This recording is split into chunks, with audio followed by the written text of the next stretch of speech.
บ่ได้ใส่ ไปแล้วไม่ยัง กินแบบตามมีตามเกิดเนาะ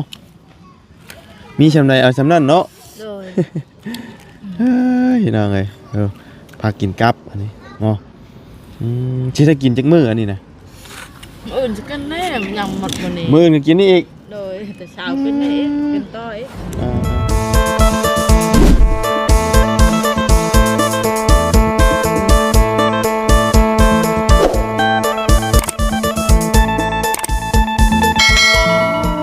เนาะอันนี้ก็เตรียมการเลยพี่น้องเลยเนาะทางของบอสอนเพิ่นเด้นี่ลำมันเนาะคือว่าไก่มือไก่วันเราสิปลูกกันแล้วนี่เนาะเอาเดี๋ยวไปทางเจียงกันพี่น้องเลยเนาะเป็นจังไดเมื่อวานนี่ว่าไปแก้กล้วยพี่น้องเลยไปพี่น้องเลยเนาะเป็นจังไดมื้อนี้เจียงเฮาอยู่บ่เด้เนาะเอาพี่น้องเอ้ยสบายดีตอนค่ำๆเด้อพี่น้องเอ้ยเป็นจังไดโอ้มามื้อนี้คือรถ2คันพี่น้องเอ้ยรถไผเด้นี่เนาะจอดเฮียงกัน2คันเลยเป็นรถแก่กล้วยเบิด2พี่น้องเอ้ยพวกเนาะแต่บ่ฮู้ว่าเป็นรถไผเนาะ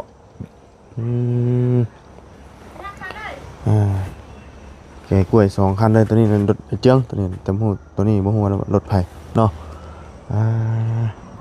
เอาตอนค่ำตอนแรงพี่น้องเนาะเอาอันนี้เพิ่นก็ทันได้ว่างเนาะเพิ่นว่างเพิ่นจังสิมาเทพี่น้องเอ้ยเนาะเป็นแนวทางเจียงเฮาเนาะขุดต่อคนต่อเนาะลายต่อดีนี่ต่อนี้เรียบร้อยแล้วบ่เรียบร้อยแล้วโอ้ยังเหลือต่อนี้โอ้โหต่อไม่ดิบจ้ำอีเนาะจักเราตัดบ่ได้บ่นี่น่ะฮะมันตัดบ่ได้บ่โอ้มันบ่เข้าเป็นน้ำฝนมาจักฝนเขียวมันบ่ได้เนาะฝนเขียวบ่ได้ก็บ่ได้เด้โอ้กำลังสิเฮ็ดหยังเดี๋ยวนี้น่ะต้มน้ำอาบบ่ต้มน้ำอาบหนาวเนาะเย็นพี่น้องเอ้ยอาเจียงไม่ใช่จันเราไปหาไปบ่โอ้รถไฟคือมาจอดอยู่นี่2คันฮะรถเวียดเอ้าไผจะขี่มายังขี่มือเราบ่ได้เอารถเราไปบ่เอารถเวียดขี่รถเวียดอ๋อขี่รถเวียดไปเลยเอาแสดงว่าเวียดมาส่งบ่มื้อนี้น่ะหรือว่าขี่รถเวียดมาโอเครถเล้าไหนรถจังเองนี่นะบ่กำลังกินต้มน้ำต้มในให้ลูกเราอาบเนาะอากาศมันเย็นเด้พี่น้องเอ้ยหนาวเด้เนาะแต่ว่าลมบ่ค่อยแห้งปานใดมื้อนี้เนาะตอนแรงพื้นเราก็เต็มอยู่พี่น้องเอ้ยเนาะเตรียมไว้หนึ่งขาแล้วเหรอติอันนี้มันสิต้มน้ำให้ลูกเราอาบเนาะมันตัดบ่ได้ติเลยตัดบ่ได้มันเป็นได้คือตัดบ่ได้มันบ่ขาวเลยจักกันบ่มันตัดบ่เข้าเลยจักเป็นน้ำอาเจียงผลบ่เป็นมาจักอย่าเราถูแขวมันบ่ได้เด้เอาจักนี่ถูแขวมันบ่ได้ก็บ่ได้เด้เนาะแต่ตัวนั้นออกได้แล้ววะออกแล้วยังเหลือจักต่อนี่น่ะฮะเหลือหลายต่อดิเอาเนาะคอยตัดเอาได้สั่นมันบ่ได้เด้เนาะเอามื้อนี้เจียงก็ไปแก้กล้วยอยู่บ่ไปอยู่นี่แล้วไปเมื่อวานนี่บ่วะเมื่อวานนี่กับมื้อนี้บ่ละวะมื้อนี้แน่นอนละมื้อแล้วสิเริ่มไปอ๋อ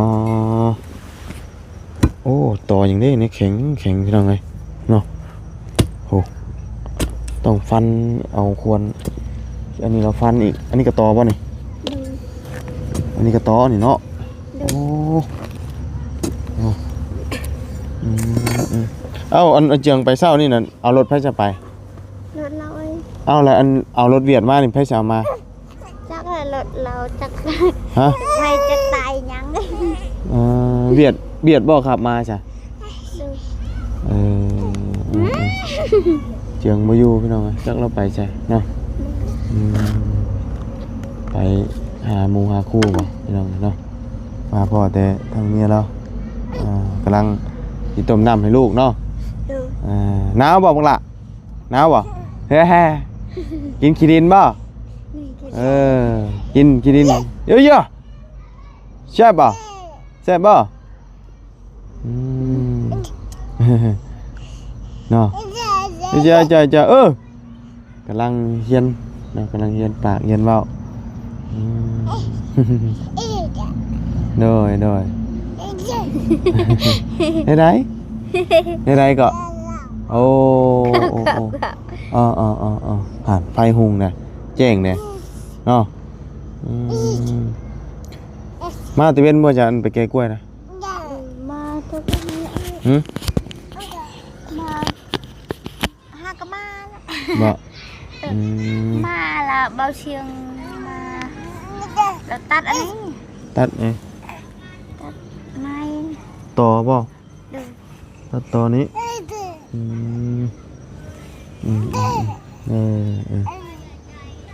ไปแก้กล้วยมื้อนี้เนาะไปรับจ้างแก้กล้วยให้เวียดแสดงว่ามื้ออื่นก็ได้ไปอีกได้เนาะ เราไป เพราะว่าเอารถมาจอดไว้นี่เด้แสดงว่ามื้ออื่นก็ได้ไปอีกเนาะ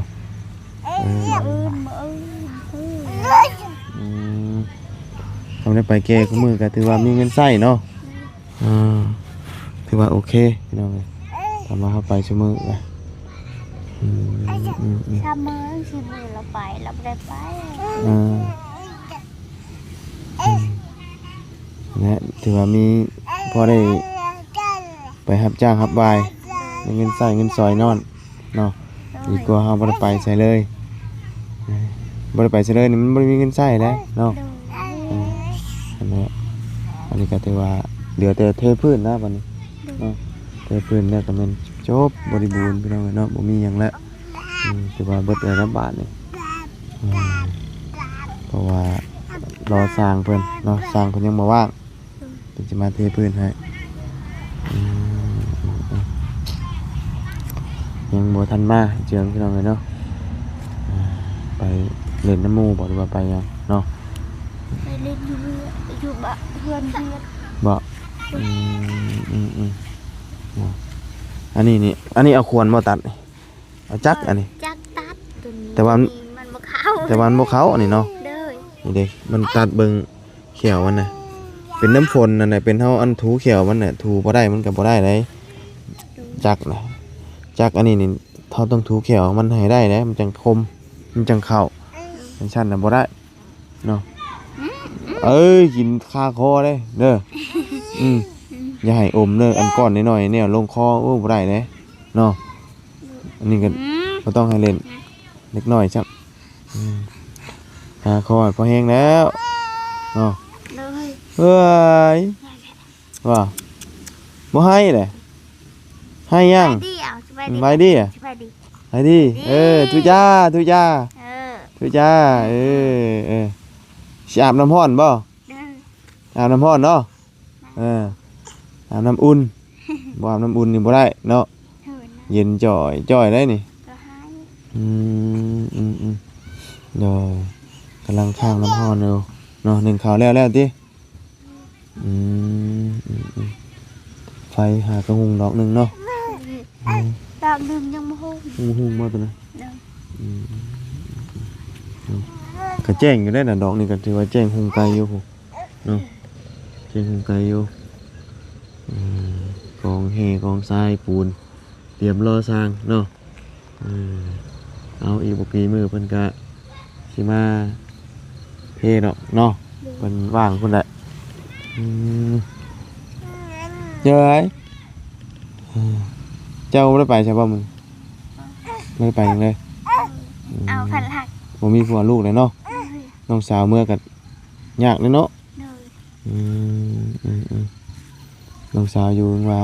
เอาลูกให้แล้วก็ไปหาพื้นหาหยังเนาะ อ่าไปทองแล้วก็เริ่มใหญ่ขึ้นนะเนาะไปฝากคันจังได้เงิน200,000เนาะคำบ่ฝากก็บ่ได้เนาะเนี่ยต้องฝากคันเพิ่นว่า อันยังไปกวดพ่อได้เงิน200,000อันเจียงว่ะเนาะเว้าแล้วงงเนาะพี่น้องเอ้ยได้เงินว่ะ ได้เงินได้เราไปพา คำบอกไปฝากบ่ได้เนาะ ดู เป็นได้คือบอกไปฝากจ้ะ เราไม่เวียกตลอดจึงไม่เวียกตลอด เพราะเขาไปฝากคันก็ดีเนาะเวลาเขาคลอดลูกคลอดหยังคือว่าย านแบบยานพุ่งมอเราปติเราไม่ได้ไปผากเราติเราหาย ว่าเพิ่นให้บ่ ดู เพิ่นว่าเป็นหยังคือบ่มาฝากบ่เดี๋ยวอยากลงเล่นบ่ลงเล่นอยากลงกินขี้ดินนะนี่นะ เอ้ยเนาะอยากลงเล่นขี้ดินบ่พ่อบ่อยู่ซ้ำเนาะอ้าวบาดนี่มืดได้นี่พ่อยังบ่มาบาดนี่ถ้าพ่อมาพุ่นเด้อนี่เนาะต้มน้ำอาบก่อนน้ำอุ่นๆตอนค่ำตอนแรงมื้อนี้ก็ถือว่าลมบ่แห้งปานใดพี่น้องนะถือว่าโอเคอยู่แต่ก็เย็นอยู่แต่บ่ลมแห้งปานใดมื้อนี้เนาะถือว่าธรรมดาพอดีอาบนะก็มาอาบน้ำเย็นก็ได้แต่ก็หนาวอยู่เนาะแต่ก็ใกล้ฮอดเดือนฮ้อนนั่นล่ะบ่ถึงเนาะมาบุญก็สิไปนอนเฮือนใหม่แล้วมื้อนี้ซื้อเครื่องของเบิดได้พี่น้องเนาะผ้าห่มผ้าแพรซื้อใหม่เบิดเลยพี่น้องเอ้ยสำใหญ่บ้านใหม่แบบนั่นดีๆเนาะ มาเซาเฮือนอยู่พี่น้องเอ้ยเนาะจ่ายเพิ่นไปแล้วเซานี่2 ล้านกี่เนาะคนละล้านค่าน้ำค่าไฟต่างหากเนาะจักสิเป็นจังได้พี่น้องอยู่ไปก่อนเนาะ ยอดละโอ้ ลองเบิ่ง ดู หายยังเอ้ยหายยังอ้าวหายยังบาดนี้เนาะนี่น้ำร้อนนี่น้ำร้อนเด้อนี่น้ำร้อนเด้อนี่บ่น้ำนี่นี่น้ำอุ่นเด้อนี่เนาะนี่โอ้ต้มลายดิเนาะจนว่าจิเต็มเหมาะต้มน้ำอุ่นผสมน้ำเย็นให้เฮาก็อาบเนาะเอาไฟกระหุงแล้วบัดนี้หุงเบิดแล้วพี่น้องเอ้ยเนาะยังบ่มาอยู่พี่น้องเอ้ยเนาะทางเจืองทางก็พอดีเพิ่นต้มน้ำให้ลูกแล้วก็มาแล้วก็ตัดตอนะพี่น้องเอ้ยตอตัวนั้นออกแล้วเนาะยังเหลือตอตัวนี้บาดแต่ว่าจักเราตัดบ่เข้าก็คือน่าจะเป็นน้ำโซ่แล้วพ่นนั่นแหละแล้วพ่นแล้วมันบ่ได้เด้นี่เบิ่งสังเกตเบิ่งอันนี้มันทำมาพ่นได้มันสิบ่เป็นแบบนี้นะมันสิบ่กระตูดกระตีดปานนี้มันสิเกี้ยงลงอยู่เนาะพ่นบ่เป็นก็บ่เข้าได้นี่พี่น้องเอ้ยเนาะโอ้ไข่พี่น้องเอ้ยเนาะ เราบ่อยากอาบน้ำแล้วมันหนาวเนาะหนาวเลยฮะหนาวแห้งผสมน้ำเย็นน้ำบ่ให้เอ้ยบ่ให้เอ้ยให้ยังไอ้บ่ให้เนาะเดี๋ยวพ่อก็มาเดี๋ยวพ่อจะมาพ่อจะไปยังบ่ทันมาเนาะเดี๋ยวพ่อเจ้าก็มา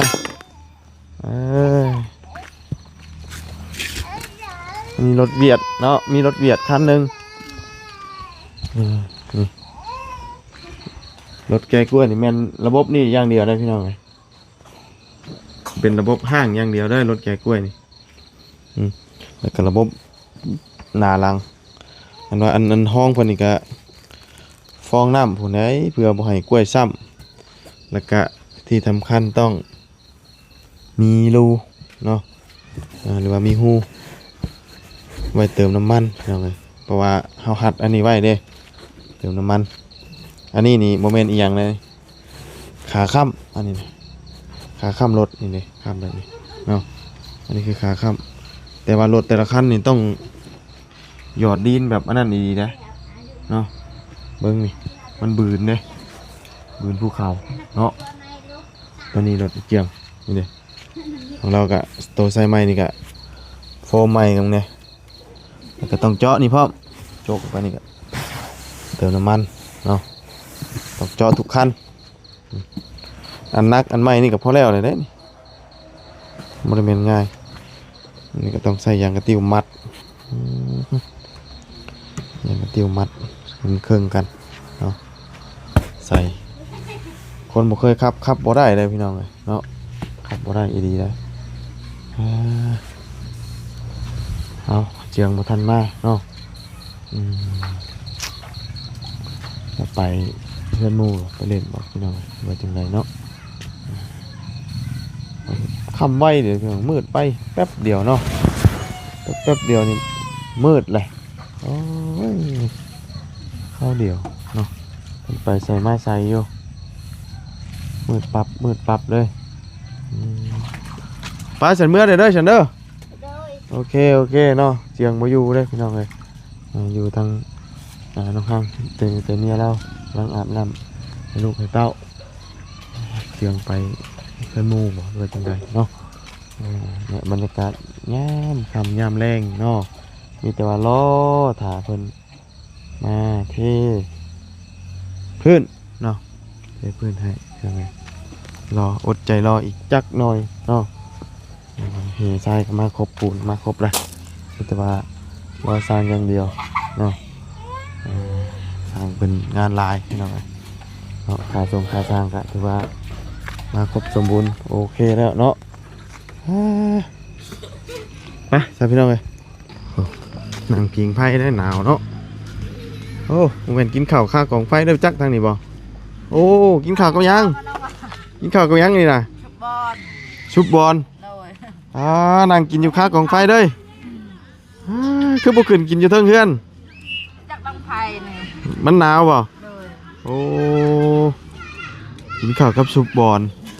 อันบอลอันว่าเพิ่นอันว่าเฮ็ดอันว่าอันใส่กระบังมันบ่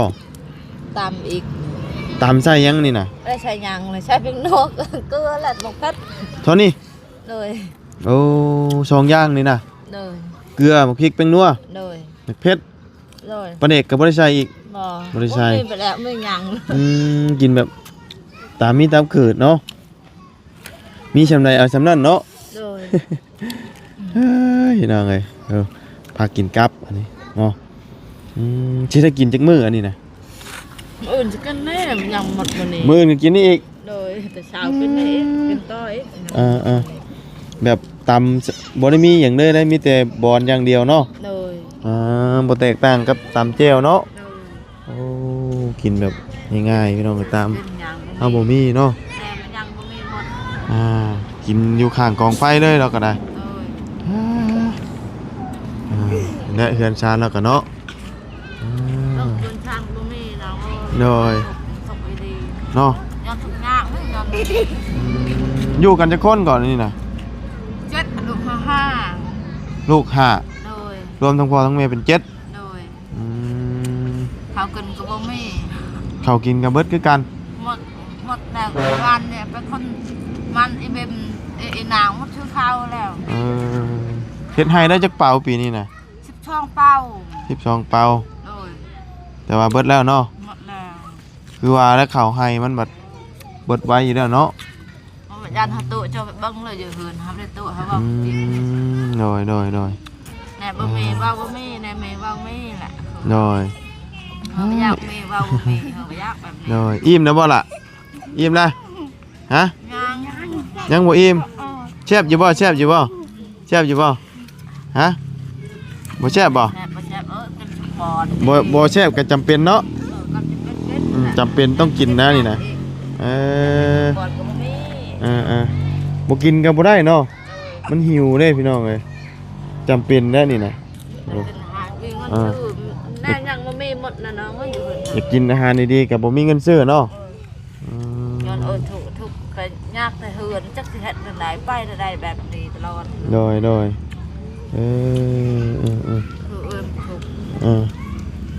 ยังบ่อิ่มไปล่ะไปเอามีน้ำหน่าบ่าวไปอยู่รถไปเอามาต้มกินนี่เนาะบ่าวมีอยู่พอได้แล้วต้มกินพี่น้องเอ้ยตากกระบะกระเบาะเรากินข้าวอยู่ข้างกองไฟเนาะกับตำบอนพี่น้องเอ้ยผมมีแนวกินเอ้ามีเด้อ ใจเลย ต้มกับข้าวเด้อเอ้ยเอ้าบ่ได้ไปใช่บ่มื้อนี้ฮะ บ่ รถไปป้าซะไปต้มกินกับข้าวเด้อลูกเด้อป้าซะพี่น้องเนาะพอดี